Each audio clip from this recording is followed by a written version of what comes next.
I'm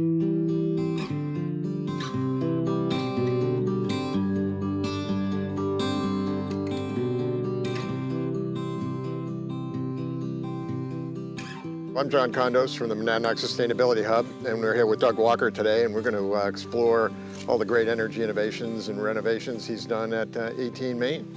Doug?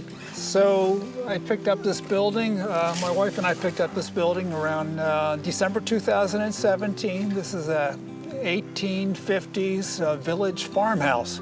And it's a beautiful old structure. It's got a nice location. Needed a lot of energy improvements, but I, as a contractor, I kind of specialize in doing energy retrofits on antique buildings for the last 10 years or so, being an energy auditor. We can take a little walk through, just give you kind of a brief synopsis of what's going on inside.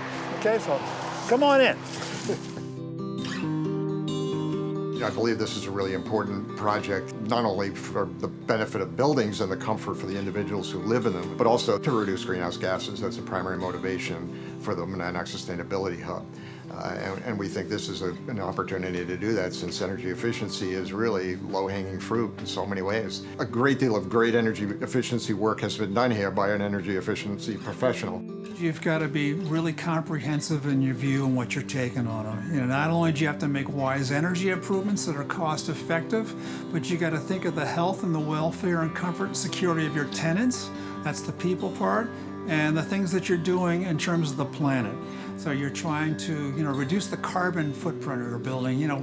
We've actually cut the fuel usage down in half using number 2 fuel oil. Energy efficiency is where the real value is. The operational savings will pay over time and have a long-term benefit. It's not just months and weeks, it's years.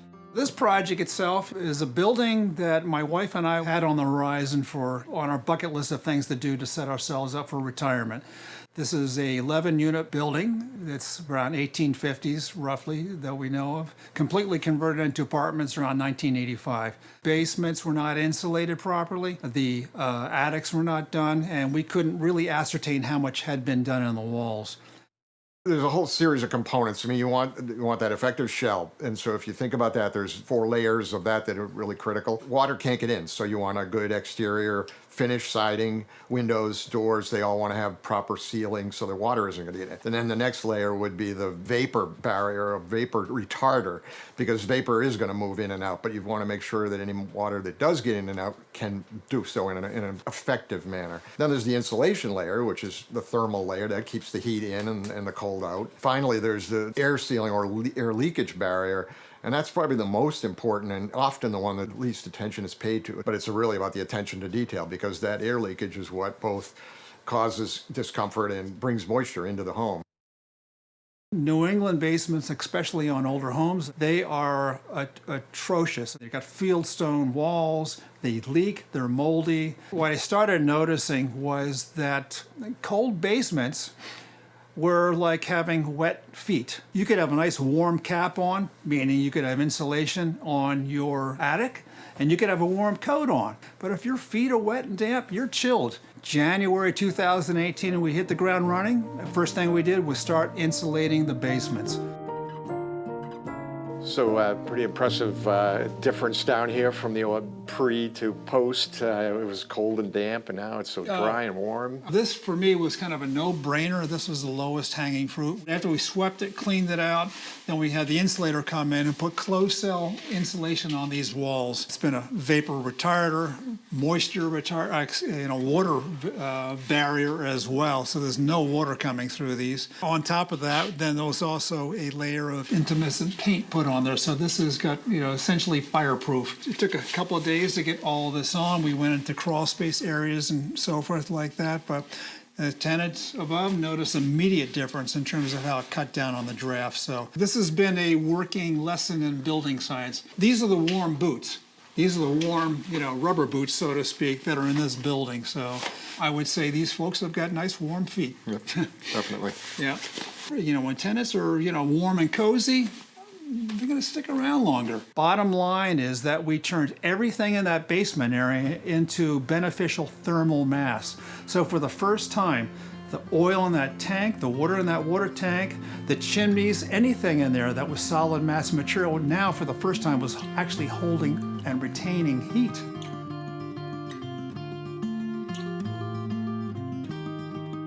So you're working with breathable walls that are cutting down on air infiltration and letting moisture escape from the building.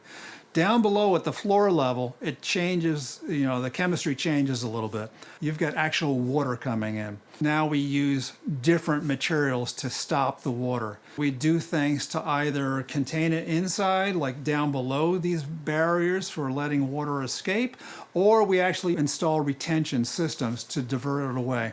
And this building, we did both. So here we had another issue. Obviously, an awful lot of water used to collect here in this parking lot. This whole area was completely underwater on occasion. Yeah, something that we never saw when we first evaluated the property. But we had, we had a small pond here. The other issue was wintertime. This thing would turn into a skating rink. This was just an old, just one big chamber, and the Right. water just filled that, and then it could ooze out a little bit underground, but at its Right. own pace, and then it had nowhere else to go. So we couldn't have got this thing in any sooner. And when we look at the increased and intense rain events, they're the ones that really cause the biggest problem. A light rain wouldn't bother this, but a Yeah. big intense rain like we're Yeah. getting now, Yeah. then that's going to cause it. Yeah, and we had some pretty intense rainstorms this summer. So you can see the definition of where the trenching Yeah. went. Yeah, 12-inch pipe, and we had to wrap around the entire backside of the property out, and we can show you the discharge area that we set up. We had to dig up this entire yard here, but then we hydro-seeded it and set up a sprinkler system on an automatic timer system, and that worked out pretty well. So we had a 12-inch drain pipe that basically had the rot down here, so we had a few hundred feet of drainage that had to go in. And you put in a little supplemental drain to capture any of that water as well, Yeah. right? We teed off with a drainage point right here that picks up rainwater off of the barn. That tees off and that connects into here. This is the discharge area. It's really nicely finished. We took advantage of the stones that came out of the trench, so I didn't have to purchase them. So this area would end up being a little retention pond for the discharge area, and the overflow would go into this buffer zone right here. So in this area, you had another water intrusion problem. Yeah. Obviously, a lot of water comes off those roofs, and obviously was creating a lot of problems in number 11. Yeah, so this is another way, that you have to deal with renovations on antique buildings and everything. So what we did here, we had a lot of extra rain. So what we created in this corner right here, we dug it out, we panned it out with some hard clay, and then we put a rubber liner on top of that. There's a perforated pipe that's in there, then drainage stone. This is essentially a kind of ground gutter, so to speak. And so this keeps a lot of the water from even getting into unit number 11 to begin with. So we've done a lot of, water infiltration mitigation on the inside, but this, it tackles the problem right from the very start. So these systems that we're putting in place are going to be here long gone after, so, I'm the owner of the building. I'm just one more of a long line of stewards. So we're trying to express good stewardship of this antique building. So the building has to have the ability to let its moisture out, to be mitigated out of the building as much as possible. You want to have a nice balance of moisture in your building, generally around 50 to 60%.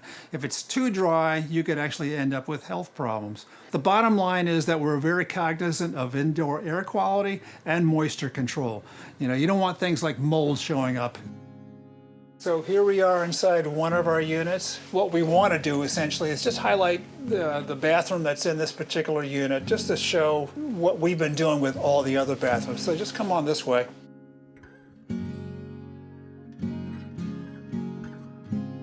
So what's the critical factors with this? Well, these walls right here had absolutely no insulation in whatsoever. Again, this is the west wall.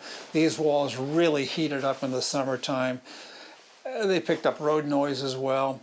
We put a new insulated window in there. The old one was just inoperable, essentially.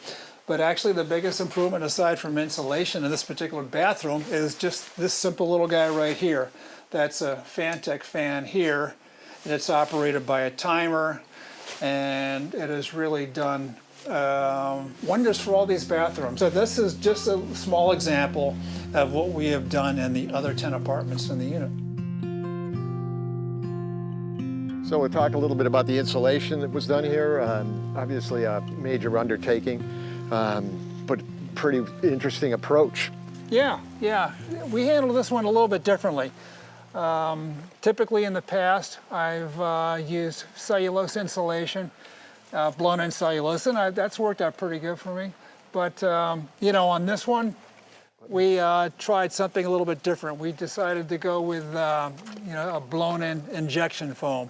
We found out that this entire side of the building had absolutely no insulation in it whatsoever, and the other side. So the west side in the summer was just getting really heated up, making the apartments really hot. You know, the issue that we also dealt with was sound transmission. It really helped to cut down the road noise from Main Street here. So after that was all done, we put in new clapboards here and there, and it just got repainted just in time for the fall season, because the temperatures are down, you know, now getting below 50. In terms of the attic areas, again, I use spray foam as a infiltration barrier. What I would typically do was like put a 2-inch layer of insulation, and then we would cap it off with 14 or 16 inches of blown-in cellulose insulation. And we'd end up with R values around 50 or 60. R value resistance towards heat loss, essentially.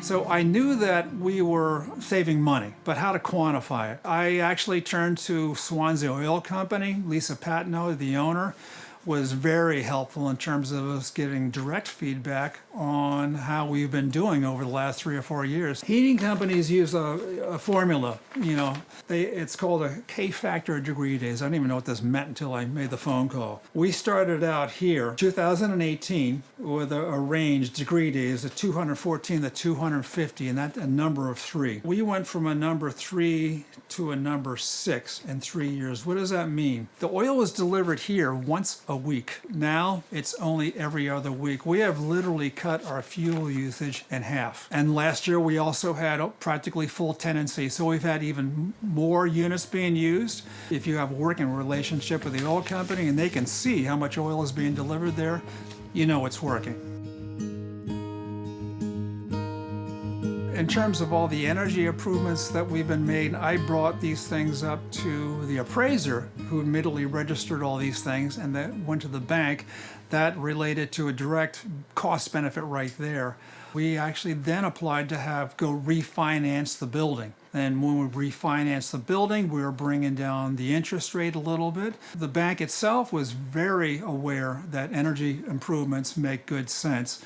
They gave us a really high mark on that. They dropped our interest rate. Since now we had gotten established with them, they actually extended our loan from 20 years to 25. And they gave us an additional amount of around $60,000 to make even more improvements. We're actually carrying a lot of the energy improvements just from the rental income.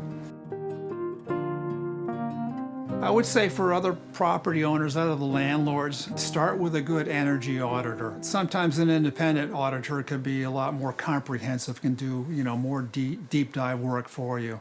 Eversource is another source of funding and so forth. There are programs that are out there. New Hampshire Saves is the in-state reference source, both commercial and residential, parts to that, so you can look at each one of them as a reference source. The Department of Energy also has programs. There are USDA grants that can be utilized for various both energy efficiency and solar projects. And then you do your homework in terms of reputable firms. Who's the best in the area that can handle what you need and so forth. If you can't make all these energy improvements at one time, well then work it out. Work out a game plan. Some of these projects were very costly. They needed to be spread out over a period of 3 or 4 years, and we were willing to work with them. Bottom line, everybody's got a budget. You have to work with folks and the building and their budget to work out. A lot about energy efficiency work is about detail. So if there's not a good attention to detail, they're going to be missing the real value. With all these energy improvements, we're taking care of the planet. It's people, planet, and profit. We have to be a viable, economic instrument that's working here. We're running a business essentially, and we're doing it with the goal of being a viable passive income source for my wife and I. But we've got to, take care of the environment and the folks who are here at the same time. For roughly the history of this property, circa 1850s, we've gone from what was basically a time when there were no fossil fuels burned to a time when now they're being burned for everything. And our economy is completely based on that.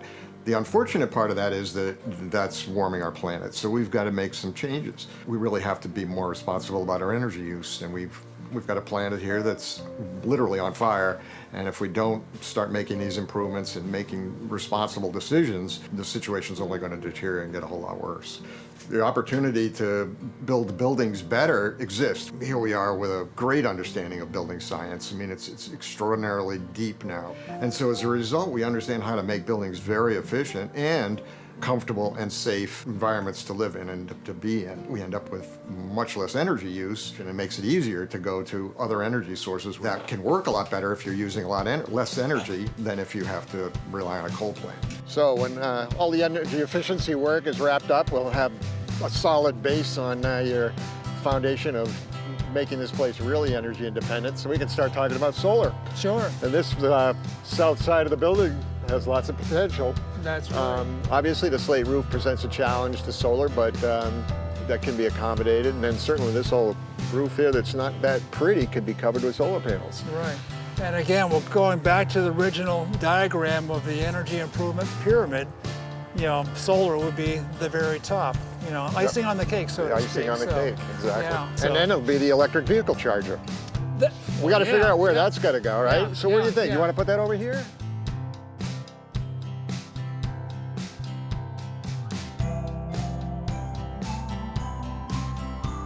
Thanks again for joining us today here in Swanzey, New Hampshire at this beautiful property. The Monadnock Sustainability Hub is a nonprofit here in New Hampshire working to help the Monadnock region reduce its greenhouse gas emissions and work to 100% clean energy. And one amazing way of doing that is to work on energy efficiency projects. In addition to energy efficiency projects and campaigns, we also do various other clean energy projects, including electric transportation, community power, solarized campaigns, and climate change education. To learn more about our programs, visit our website, and to discuss next steps about your own energy efficiency project, feel free to email us at info@monadnocksustainabilityhub.org.